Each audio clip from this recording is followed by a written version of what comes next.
Yeah, well, when I was selecting tracks for you, Gudrun, it was a really fun exercise, but it was also quite difficult because it made me think about how many different kinds of music, different kinds of musical circles, and different kinds of interests that you've followed since you've been making work. I mean, you've been at the kind of center in a way, or the kind of many different centers of Berlin's underground music for many years, and taking in so many different kinds of musical forms, ranging from playing in bands, making solo work, loads of different kinds of collaboration, working in film, theatre. It kind of goes on and on. So it was actually a really interesting exercise to think, well, what can I pick to try and cover all these things, and hopefully we can start scratching the surface of your amazing and very diverse career.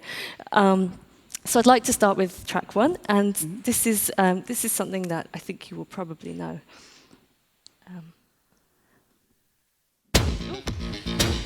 Sorry, can you turn it down? Sorry, everyone. Maybe too familiar. I thought I'd start with something easy. Good. We can listen for a little bit, yeah? Yeah.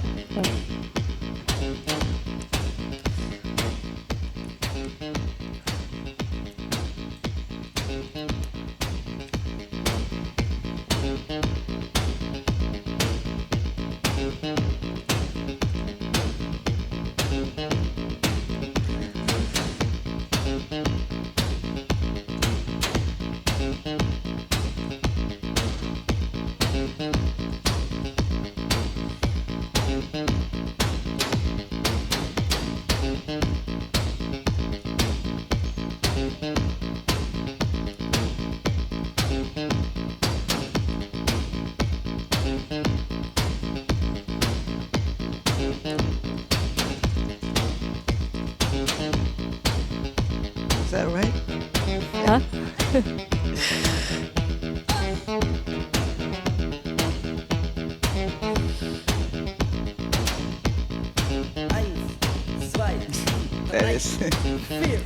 Los niños en el parque son Yeah. muy afortunados. Van paseando y se echan el parque. So I'm That's sure easy. that's familiar. It's very easy. Yeah. Liaison dangereuse, Los Niños in Yeah, der Parke. of course. That's my bandmate from Mania D, Beate Bartel, and Chrislo Haas from DAF, and they both started Liaison dangereuse after leaving Deutsch-Amerikanische Freundschaft and Mania D. And I started Malaria after that, and Beate did this. Yeah, and So this this was is- like their first, pretty much their first single, wasn't it? Or at least it kind of took off for them. Yeah, and that's the album. Yeah, That's the track from the album they did. That's right, I think yeah. Beate and Chrislo did this CHBB before, the cassettes. She moved out of Berlin to Düsseldorf. They both moved to Düsseldorf and started the project together. sure. I remember it pretty well. And then at one stage they moved back to Berlin. And I was at their studio quite a bit. And Yeah, it's a time that, I mean, this came out in 1981, I think, and I mean, it's a time that I think of as being very active for you, but also for all your colleagues in these various bands. Like, you're all kind of starting bands, stopping bands, moving through different projects.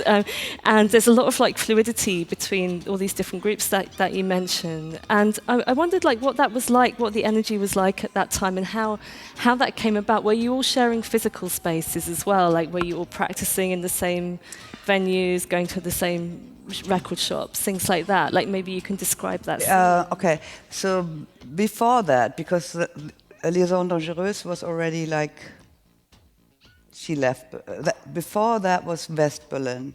Uh-huh. We were living in West Berlin, and it was pretty small actually as a scene. We were just like-minded music lovers. I mean, we listened to krautrock and stuff, more or Throbbing Gristle, and we met and did something because there was just nothing happening in our field, and we just got together and made music.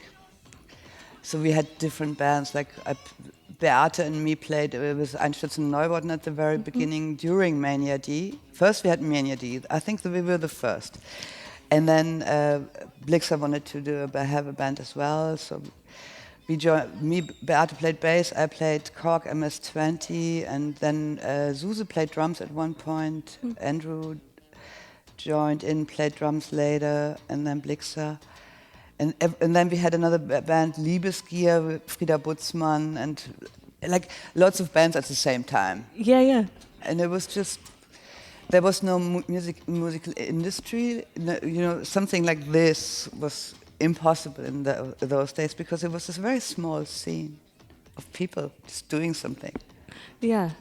And we'd never thought of, we didn't have, like it was not in England or in America where you had a independent music, like in music industry. All the music you listened to was coming from England and America, and we were just fooling around, basically. And where did you come across could you access that music from England and America? Like, could you get hold of, like, I don't know, Peel sessions and things like that on the radio? Yeah, we listened to the radio. Yeah. And that, I think that was the same in East Berlin and West Berlin. Yeah, We yeah. all, when John Peel session was on, like we were sitting at home and recording it with Right, our making cassette tapes. recorder. Yeah, great. And then I remember with Mania D, John Peel was calling us because they wanted to know something about the single. And my English was really bad and I didn't understand. And I said, sorry, that I hang up on him. That's funny. I didn't even remember, but Beate told me that, and I was like, "Oh, why did I do that?" I guess, yeah. And they were pissed off at me. And in Mania D, you were playing the drums? Yeah. Yeah, so you're kind of, at this time, going between instruments as well, which I think is a really common kind of strategy at that time. It's very much key to that kind of scene, I think, that, you know, you don't say, okay, I'm a guitarist, or you might do, No, but you also, like, you can go between lots of different... Yeah, but the whole idea we had was, I think it comes from Brian Eno even, or has to do with him, that we didn't want to be good musicians. We wanted to be like dilettantes, like more like, you know, we wanted to do new music, not new music, but like different music. So we thought if you really control your instrument, you're just gonna repeat what's already there. Yeah. So we wanted to be like really bad at the instrument and like do more noise with it. And even like with the drums, I didn't want to use the hi-hat at all.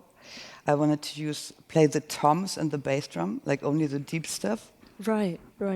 And snare, sure. Yeah. But like, you know, we just wanted to use the instruments a bit different. And the Korg, I played the Korg because I always, for myself, I thought the drums is my body work, my sport, and the Korg is more the head stuff. So to balance myself, I had to do this both. Yeah, both. Yeah, I wanted to kind of ask a little bit about playing the Korg because, I mean, the Korg MS-10 and the MS-20 models are like, as I'm sure a lot of people here know, you know, that they're these quite popular synth at that time with groups. Like, it was because they were like cheap and they were quite easy to use. They're very robust. And they were more noisy. Yeah, exactly. So suddenly, like this thing of like playing the synth, which otherwise could have been associated with, you know, like a great big progressive rock kind of know, giant keyboard, that's right. and now you have this little compact thing, and I think it's a really interesting time for that. That suddenly that to make electronic sound is like much more accessible. Yeah, that's true. Because in those days, I mean, we didn't have any money. We were all like students or unemployed. And so I think I didn't even owe MS-20. I borrowed it. I think Frieda Butzmann borrowed it to me because he didn't use it at a time. And then I borrowed it for a year or something. We just switched instruments, and you know, it didn't matter. You didn't have to owe it because we didn't like the overproduced American music because we couldn't relate to it. And I think pop culture or like, you know, music which is relevant has to do with reality. Yeah. And that was something. And we thought, life is noisy, so we have to make noise. Cool. I like it. This kind of simple idea. It's a good philosophy. Yeah, especially in a city as well. I think Yeah. it really reflects where you're from. Should we do another track? Yep. Sure. Okay.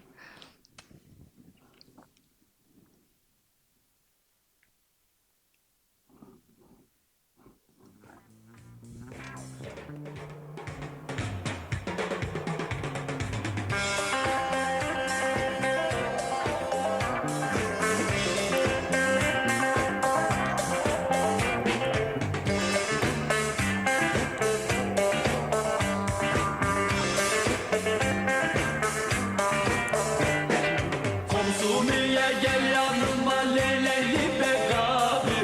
Ringing any bells? Huh? Is it ringing any bells or unfamiliar? Derdim var su diye leyleyli begavi. Elbas derdim var su diye leyleyli Turkish. begavi. It is Turkish. Yeah. Zor kötüye leyleyli begavi. Dert anlatmak zor kötüye Nice. leyleyli begavi. Bilerek yaşamak varken leyleyli begavi. Bilerek yaşamak varken leyleyli begavi.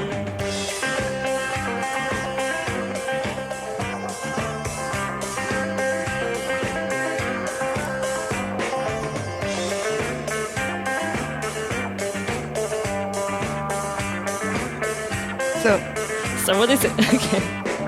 Helmut Kohl und auch Strauß leyleyli begavi.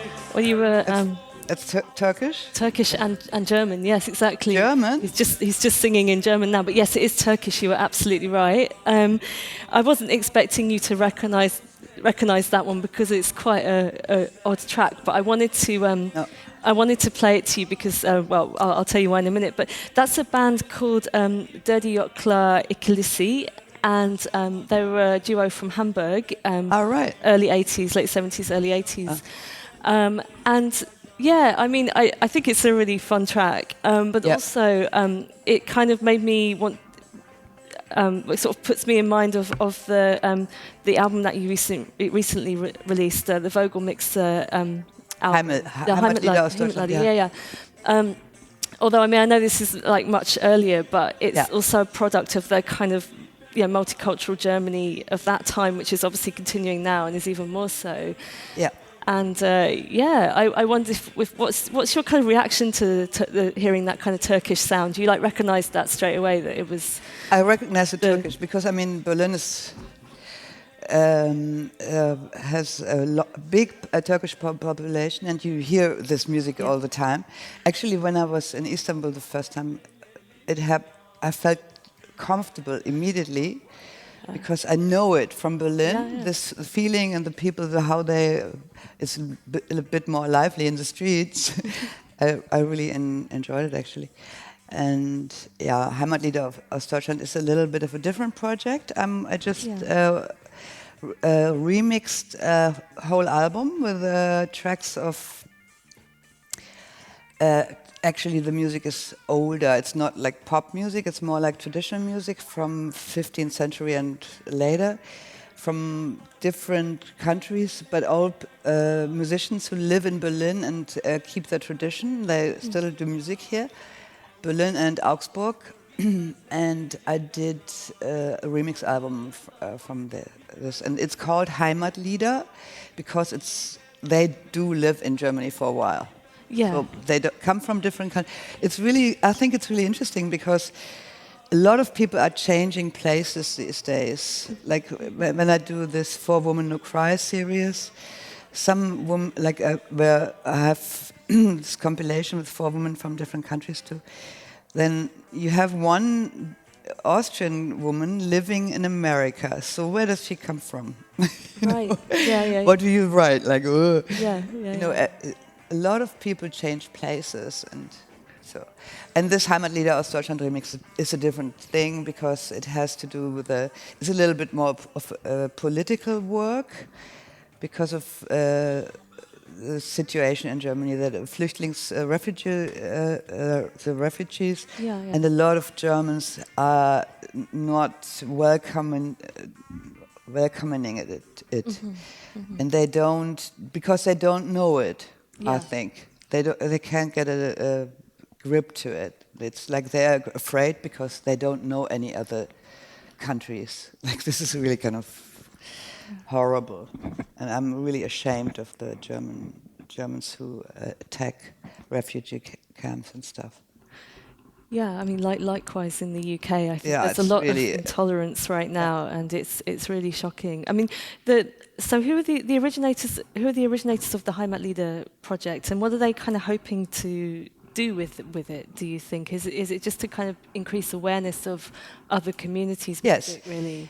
This is already the second album they did, and I was part of the remix crew. They had remixes done for the first album. And they, like lots of people did remixes, Mark Ernestus and Guido Möbius and Niobe, and a really cool album. And I went to one event they did at the Komische Oper in Berlin, for example. Like Komische Oper is a very serious classical place, but they did a big event there where they have like every band plays for 5 minutes or 10 minutes, really short, 3 tracks or something, then the next. In the audience, the Komische Oper has more like an audience who's like, what is it called? Where you order the tickets and normal, they go to the opera. Right, yeah. Normal people. And then, so the audience was mixed. And some were like, oh, what people are coming here, kind of really. And then, but after the concert, when you see all this, music can cross borders, like it's emotional. And so after this night, everybody was just high with the world, because it's so rich to hear this different music from all over the world. It's wonderful, and that on one night it's a really cool project. So when they asked me to do it, like immediately yes, it's great. And how was it remixing music? I mean, I mean, I guess the process of remixing is different depending on what you're working with, but what were the sort of challenges of this one? Because the music is so itself, right? It has such a strong identity. Yes. It's not like someone just giving you some tracks and you're like, no, I can play with this, I underestimated the task, actually, because I thought, oh, this is fantastic. But it was because every track had its own history and a different country and a different grooves, different harmonies, ideas, and the vocals you don't understand, so you have to kind of, what is he saying, blah, blah, blah. It took a while. But it was just very super challenging. I don't want to explain how I did it. So I did magic. Check it out. It's definitely worth listening to. Yeah, great. So I'm going to pick another track now. Oh, hang on. That's wrong.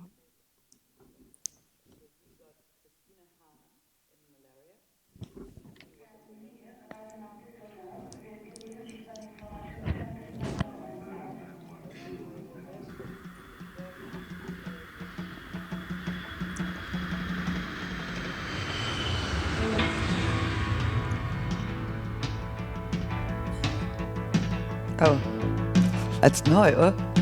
Not quite. Not quite. Really? Harmonia? Nuh-uh. You're getting there. You're getting close.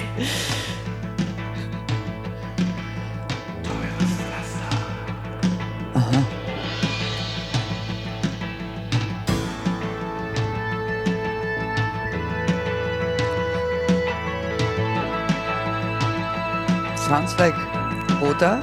Sorry? Sounds like Rota or something. No, you were right about the drummer from Neu. Neue Drummer. La Düsseldorf. Yay. La Düsseldorf. La Düsseldorf, yeah.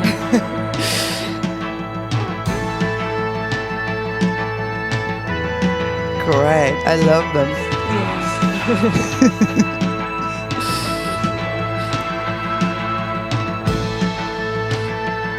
Yeah, the drummer is... Yeah, it's the best. Really good.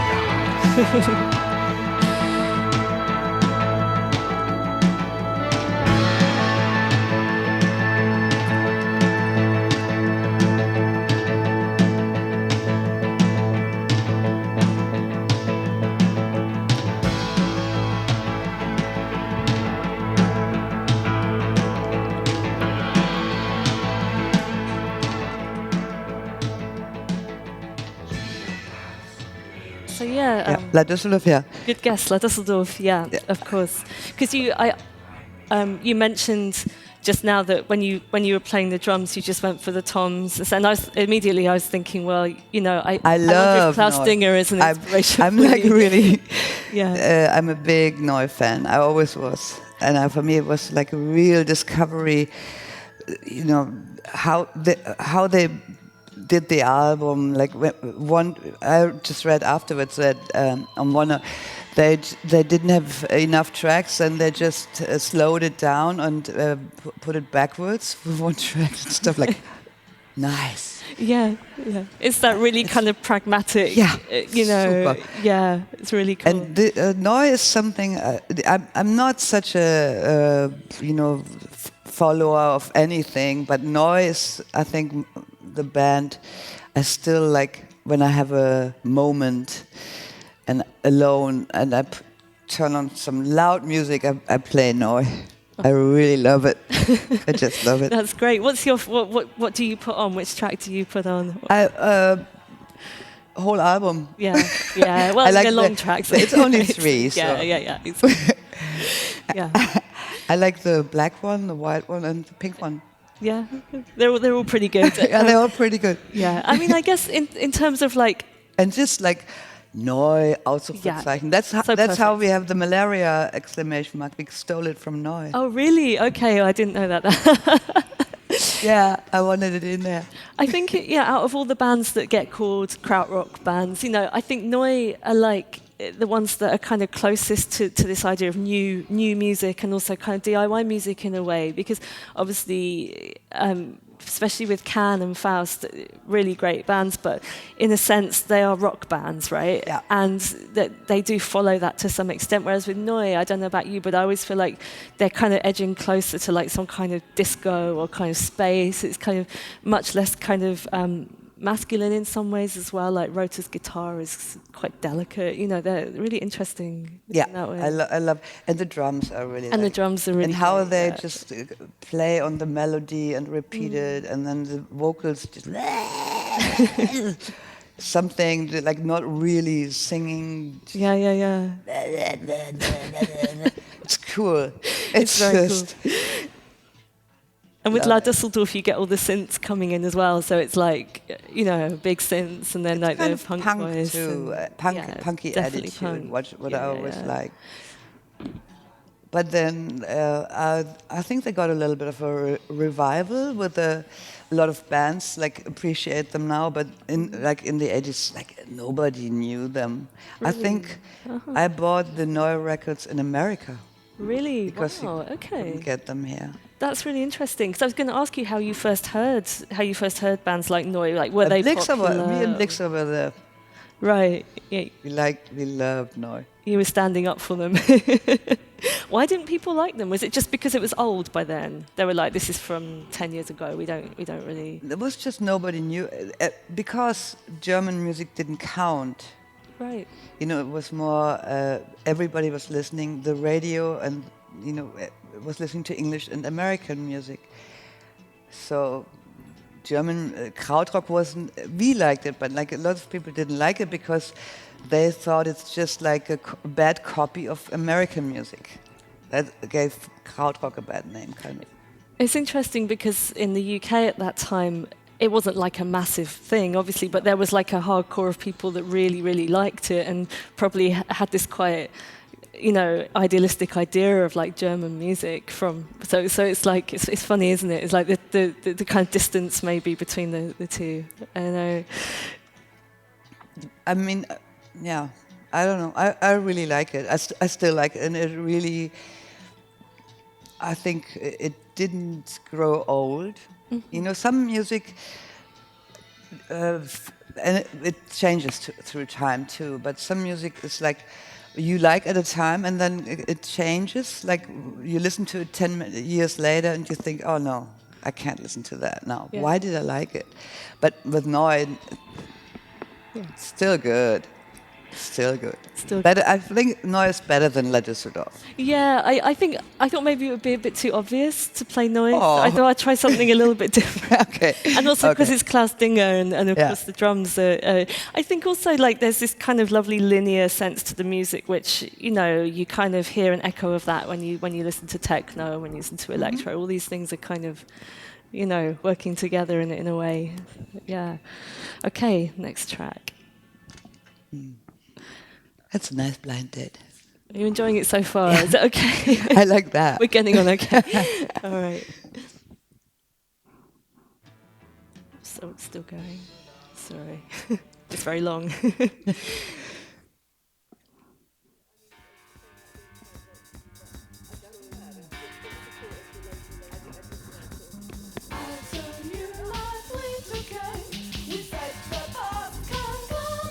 Sounds like a girl band. Yeah. Am I right? Are you also? A girl band?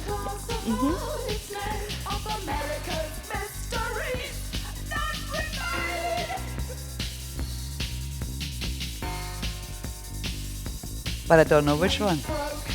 Does it sound? Have you heard it before? Do you think? No? Okay. Interesting. No.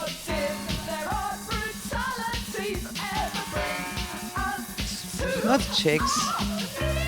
No. It's older. It's older. Yeah, it's from the early 80s. Yeah. New York? Kind of.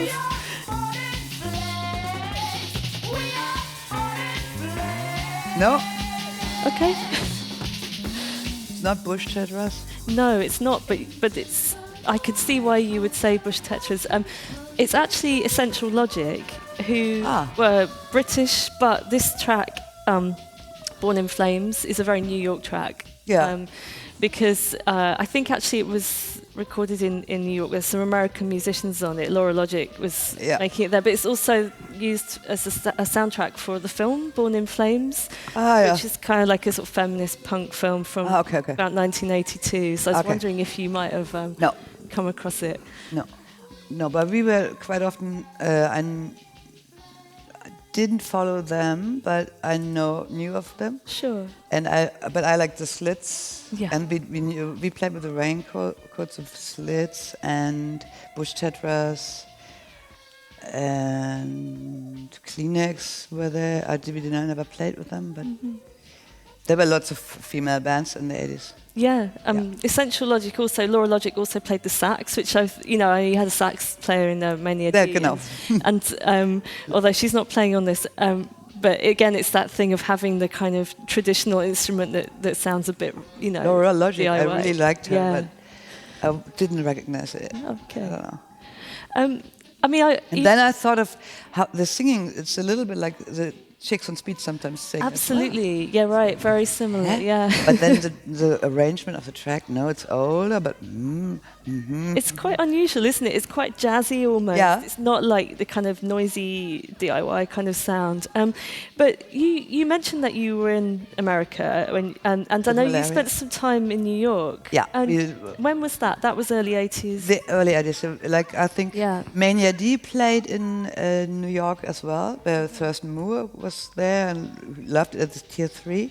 But I wasn't playing with them because I just came back from New York. I went there just for fun, and I had to study. And then when they played in New York, I played with Liebesgier at the Kippenberger show. Like, we were just, the bands were reforming very quickly.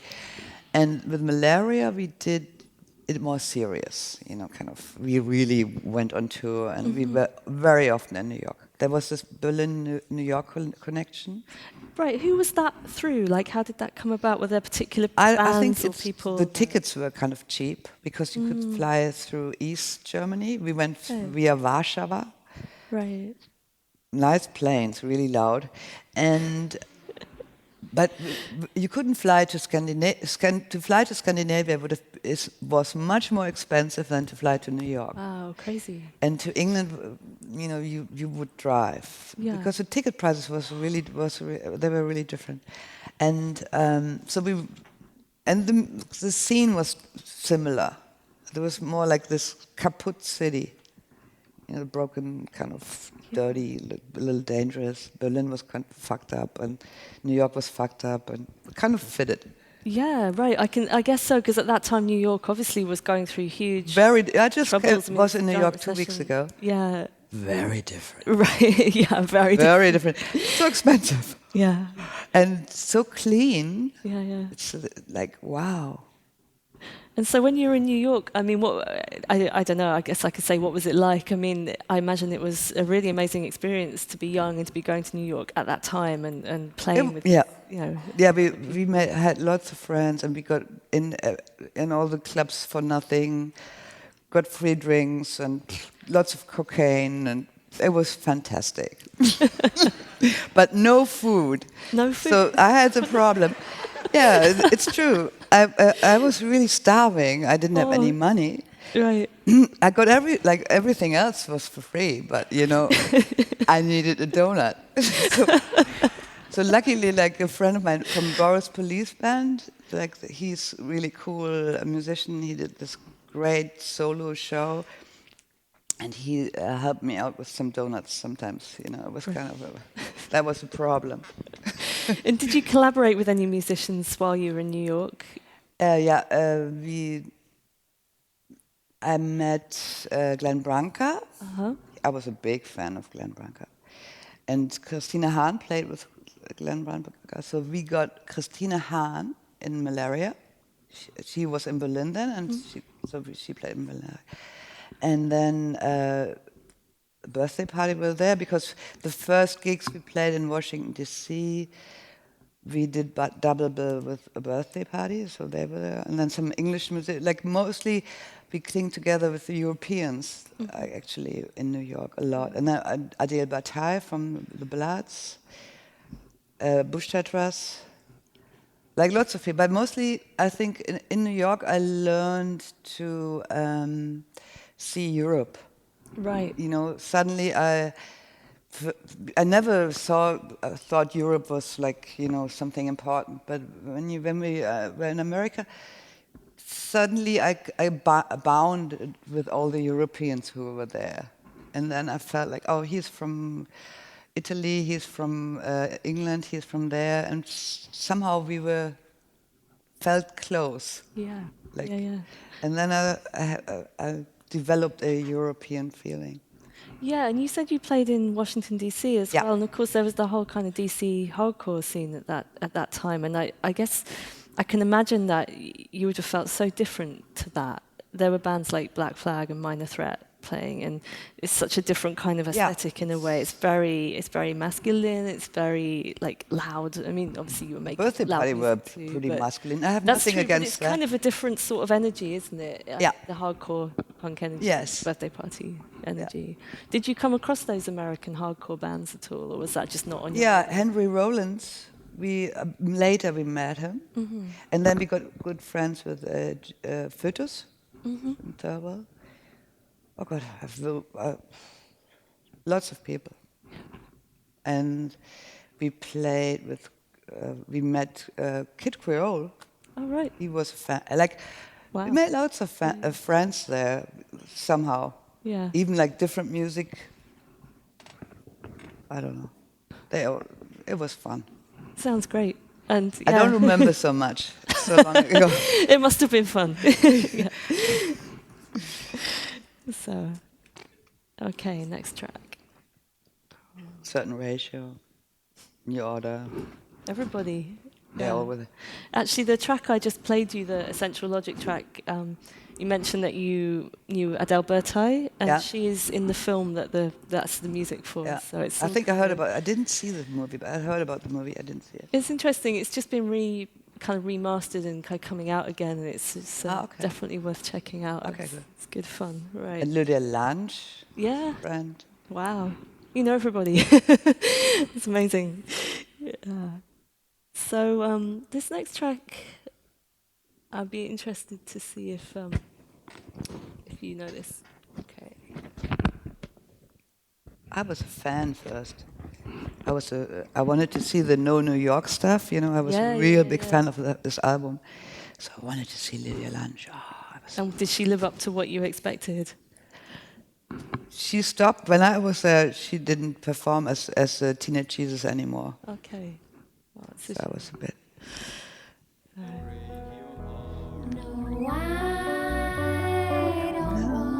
I'm playing it I know from that like one. halfway through because it's quite long, and I want to play the second part of it almost.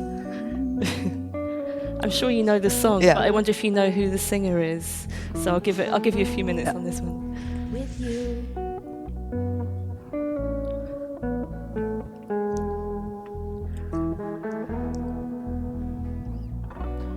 What a wicked game to play Pippi Lottie-Rist? to make Yeah. me feel this way. Well done. Yeah. I thought What you a might know this. wicked Ja, thing to do to let me dream Ja, ja, of klar. you. Swiss accent. Ah, right. It's a giveaway. You never felt this way. What a wicked thing to do to make me dream of you. And It's very cool. She's fantastic. Yeah, really good. Don't wanna fall in love with you. So you guessed that. Pippi Lottie-Rist? Yeah, Pippi Yeah. Lottie-Rist. Actually, she just opened a big show in New York. But after I left, unfortunately. Yeah, she's fantastic. She's a really great artist, I think. And actually, we did a couple of things together. Right, okay. She did a video for me. Yeah. Now we did like this. We locked ourselves in my apartment for a week, and we did this one piece in that Zelle, where she did the video and I did the music, and we showed it in a exhibition. Right. So you know the way this track kind of turns out. I don't know if everyone else knows it, but she starts to scream a lot. So I'm going to turn it down a bit, but. Yeah. But I really love this because it starts off completely straight and then turns into this kind of like really, kind of intense, intense thing. And I really love the kind of humor. I mean, it's quite dark, it's quite visceral, but it's kind of funny as well. And like a real aggression. Yeah. But it's also kind of almost absurd. And I felt like maybe that kind of was something that maybe appeals to you. I feel like maybe there's a shared kind of aesthetic, maybe. I'm not quite sure where I locate that, but it's this, ideas about extremity, but in a way that can be also playful and can also be quite funny. I'm not such a playful person, but she is. She is. She's really good with the very, she's Swiss, and I'm like, the Swiss are lighter. I mean, I'm just more, I wish I would be like this. I wish I would have that lightness she has. She can be really like funny and playful. Yeah, like very nice. playful. But there's like a darkness there, I would say. Yeah, I think the darkness in her. No wonder she's a woman. Exactly. I was going to say, like, the darkness in her work is often very much about the kind of, absurdity, but also the cruelty and difficulty of like being in a female body and dealing with the world. And even though she's quite funny, it's also like quite nasty as well. And it's not only nice. Yeah. Exactly. No. Exactly. We did this one show at Akademie der. No, it was Haus der Kulturen der Welt. She invited me to join. She did a talk. We did a talk show, a live talk show on stage with a couple of girlfriends, and she had a projection of a kitchen in the back. And rain, and she built a kitchen. And at one point, and I did some played some loops, and we did like a little bit of a show. And at one point, she undressed and lay on the kitchen tables And then there was this rain video, and it was so, Yeah. strong image. Such a, like, it was really kind of scary. Right. Because this naked woman, like, in the kitchen, bound, to do the kitchen work, but it's raining on her. It was Great. really super good. The other reason I chose that for you is because it's a cover version, basically, obviously of Wicked Game, and I feel like I wanted to just ask about your own relationship with ideas of the cover version and making cover versions, because on your last solo album on Wildlife, you do a cover version of Simply the Best, the Tina Turner song. That's right. Which is great, and also Piece of washing powder. I wanted to ask you about that. Like, what made you decide to cover that, and why do you like cover versions? Do you like cover versions? I don't know. My decisions are sometimes don't really make sense. I wanted to do one cover, and I collected a lot of tracks, lyrics, what I liked, and I wanted, did some really songs people don't know, like some really nerdy stuff. And then just by accident, I found the lyrics. I was looking for something else, and I found these lyrics of Tina Turner, and I thought, I just try this for fun. And I thought, I do. This is good.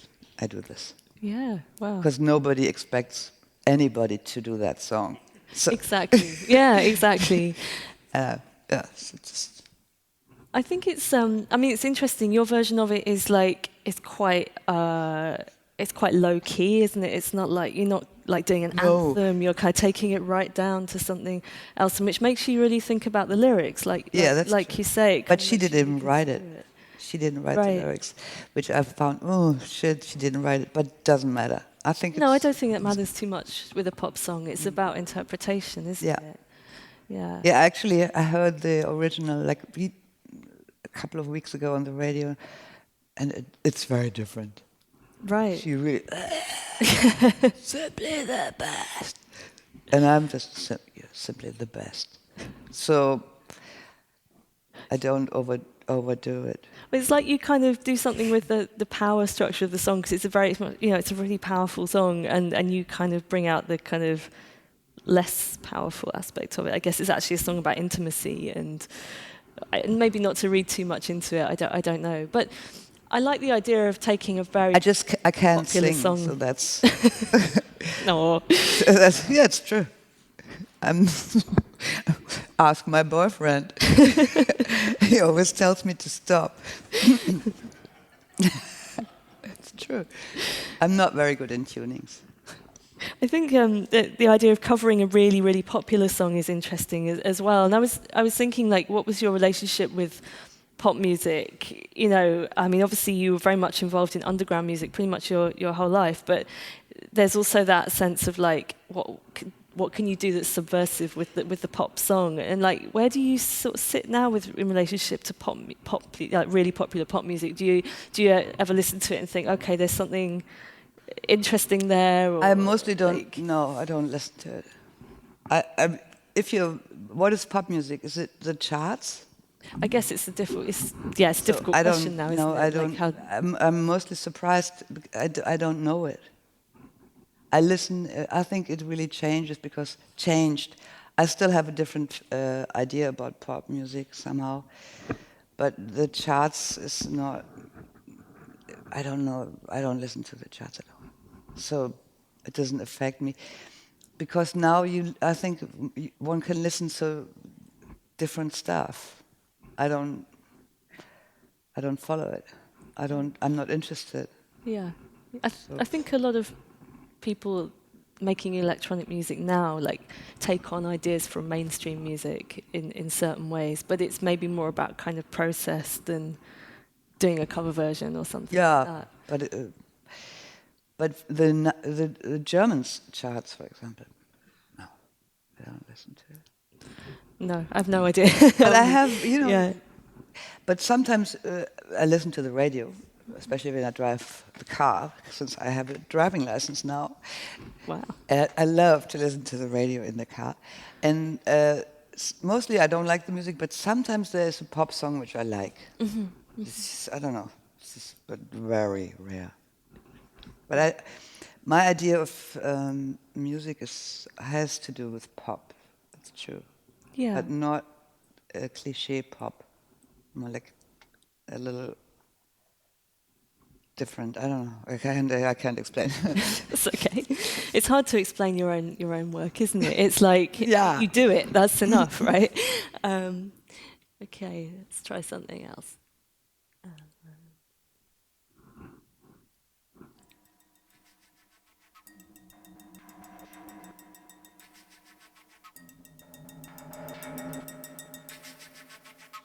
He must trust you deeply.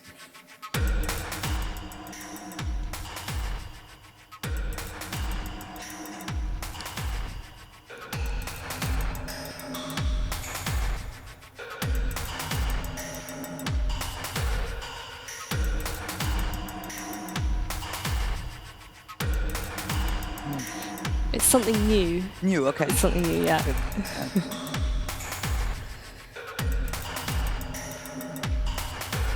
Don't like the beat. Huh? I don't like the beat. Don't like the beat? No. Oh, it's a shame. Okay. Sorry. Sorry. No. Not my beat. You're not feeling it. Okay.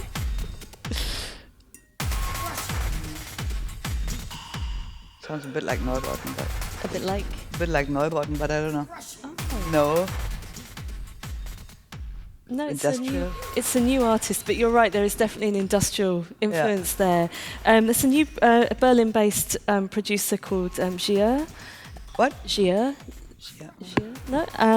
And she released. This is a record of hers that is out on a UK-based label called Objects Limited, Ah, okay.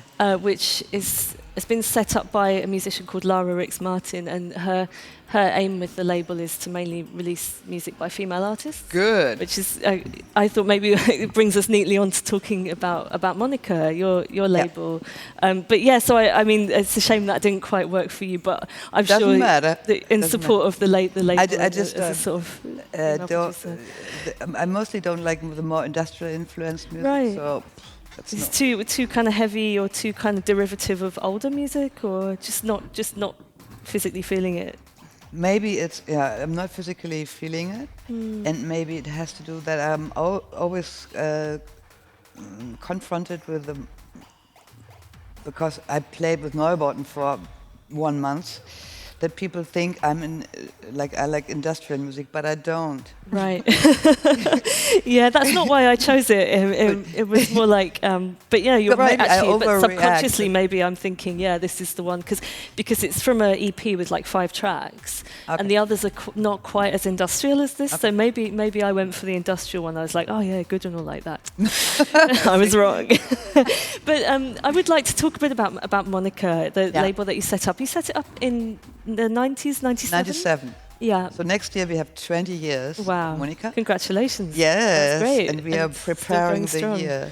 Yeah. We're gonna really have a wonderful release coming up with Monika Werkstatt, which we did started 2 years ago. It's like improvising.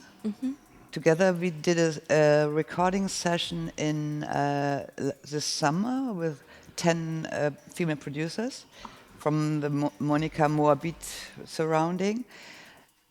We did 3 days, locked ourselves in the studio, and we're talking, eating, making music together. It was really cool. And the recordings now getting produced, and some finished production of tracks, and we're gonna mix down some of the original recordings. This is improv session, something I hate. Why do you hate the idea of You have to work with the stuff you hate somehow. right? You always have to touch the stuff you not feel comfortable with.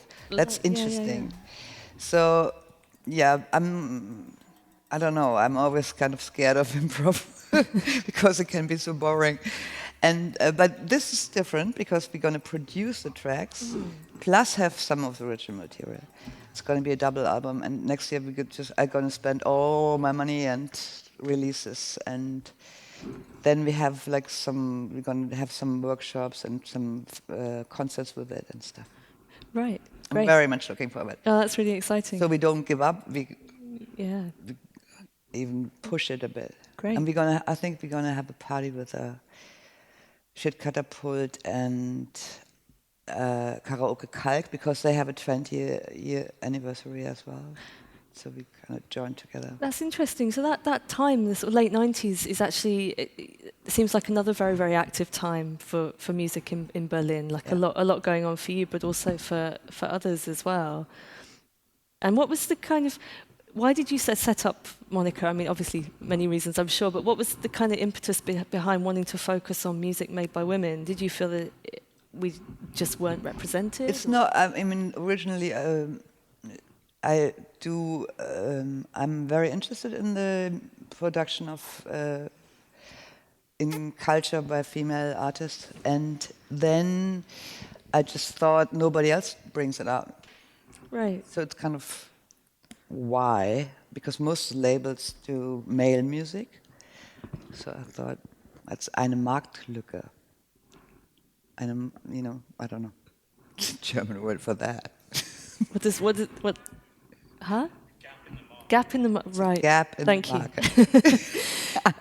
A gap in the market, but also like, I guess, a way of like affirming, the fact that you probably at that point knew and still do know a lot of women who make music, and so it's kind of like also demonstrating that there's a community there, right? Yes, absolutely. And I think I'm very glad. I think the situation didn't get any better from the 80s because I always did music with female producers, musicians, and in the 80s there were lots of bands, and in the 90s suddenly like nobody anymore. Like really rare. And now I think it's really good that there's this Female Pressure mailing group, and we just had a female pressure gathering last night. There are lots of female, and we did a little radio show here. There are lots of female producers all over the world, but they are not heard. Mm-hmm. So I think this has to change.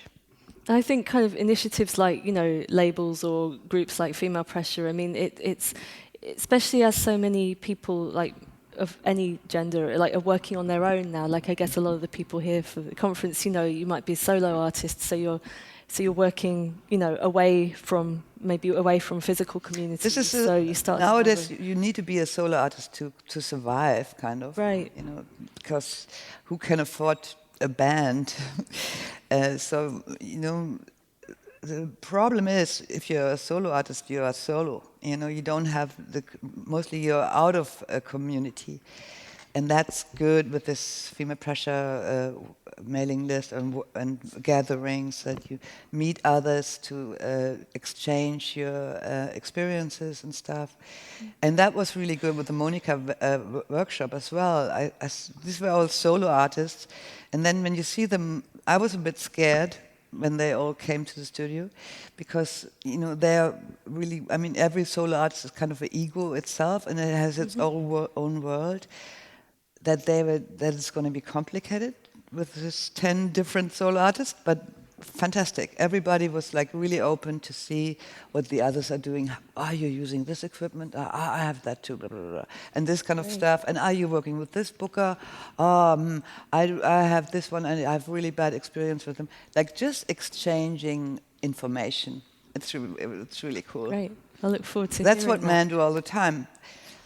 It's true. I mean, there's this kind of expectation that you'll have peers, people like you that you can talk to and that you can interact with, and maybe we need to kind of make sure that those networks are created for for everybody. I mean, the other reason I wanted to play you the track by Jure is that so she's a producer, but she's also involved in like running club nights, specifically like on the LGBT queer scene. You know, so that's another thing where I feel like I have to check out the other tracks. yeah, I'll play the rest of them to you. But yeah, so it's obviously that idea of community, not just around gender, but also sexuality, is something that I think is really important for musicians as well, and for other kinds of community as well. And Berlin seems to be somewhere that really welcomes that. Yes. Actually, like if you want to set something up here, you just do it, right? You just have to. You just have to do it. Yeah, yeah. Don't do it, it's not done. Yeah. I was also thinking about, of course, your Ocean Club project, which, you know, was obviously a radio project, but also had like physical club nights as well. And that was around the same time as you started Monica, or slightly earlier? That's right, yeah. the radio show. The Ocean Club events and the nights at the Tresor we had in the 90s, the beginning of the 90s. And then 97 we started the Ocean Club radio show and the Monica label. So 97 was like a good year, like lots of stuff started. Yeah. No. So I think, do we have time for one more track? No one seems to mind either way, so maybe we could even do 2 tracks. What shall I pick? I've got quite a few choices, so I'm trying to think what would be a good one to finish with. If this is probably our last one, because we just have an hour. Okay, how about this? So this is from the early 90s. I'm sure. So we didn't even cross the 0. Didn't we? We just did just now. Yeah, that was a new one. Or maybe would you like another new track? No. No, we could do another new track. Let's do another new track. Okay. New is important. Yeah. Yeah, you're right. You're right to pick me up on that, because, of course, you know, I think it's great to talk about like the history of your work, but you're still making music all the time, so we need to keep in the present day as well.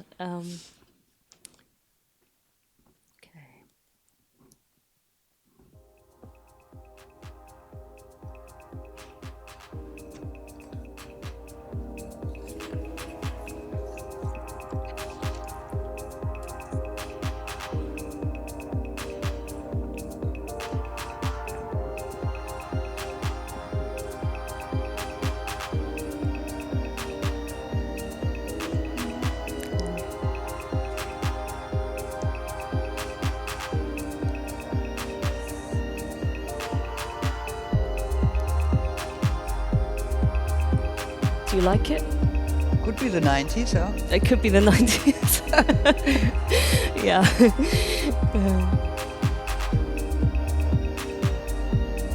What is it?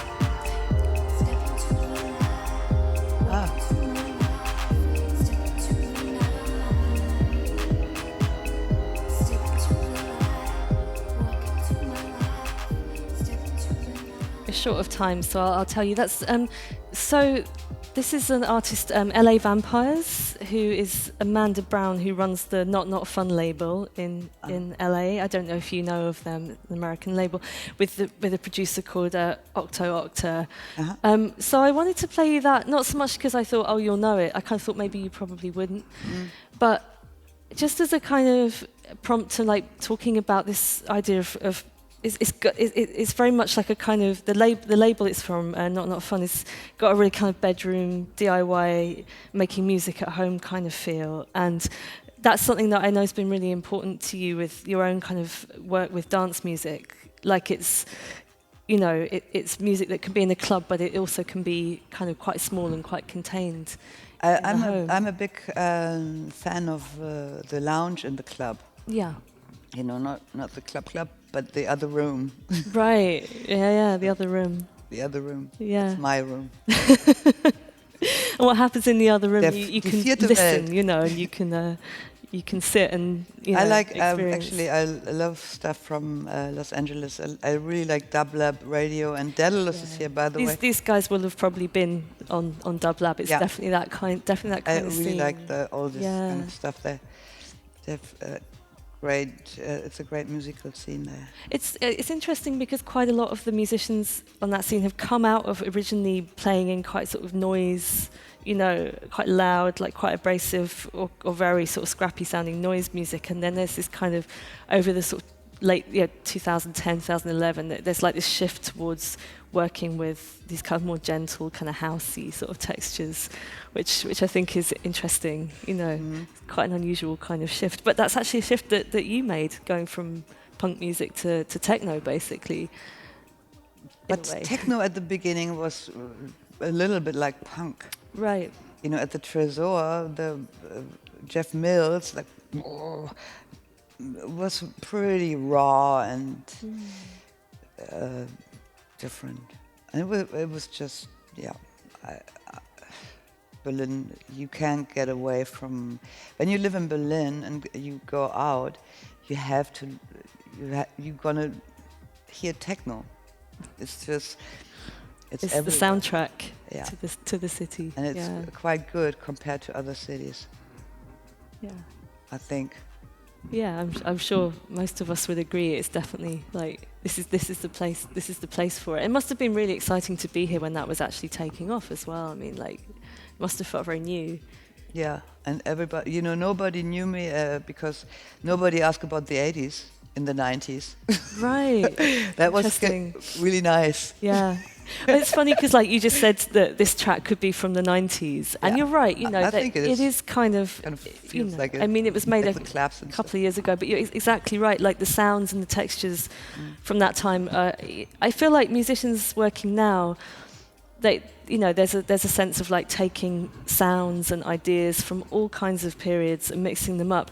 And yeah, I mean, I guess I often wonder how that is for someone of your generation, where everything was, like you say, in the 90s, no one talked about the 80s, everything was new. And now here we are talking about the past, and people are using sounds from the past, you know, all these things are kind of revived.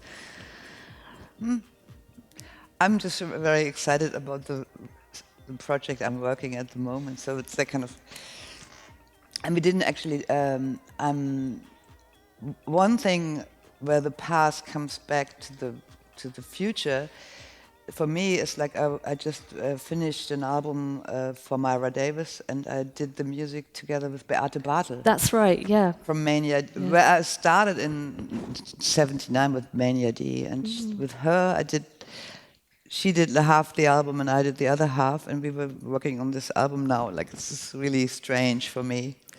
Yeah. Like, after all this time. So is this the first time you've worked with each other? No, we did then? Matador. You worked in Matador, yeah. We in the were in 80s. Matador together, and with Matador we actually had another show, did a show a couple of years ago, Paradiesisches Tor, but like we just got friends again, like we didn't see each other for a long time, and then we saw each other again quite often, and now we finally have a musical project together, which is really cool. Great. And that's when's that likely to be out? So That's end of January coming. End of January, so that's soon. Great, cool.